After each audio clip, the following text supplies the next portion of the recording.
I didn't find peace in perfect days,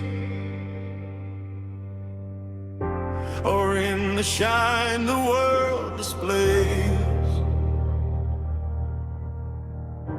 It found me broken, worn and tired,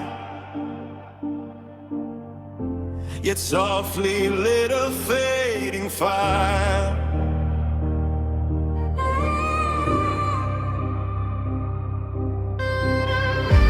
Silent nights and quiet tears, for all the hurt and restless years. I learned that even in the dark, gratitude can leave a spark.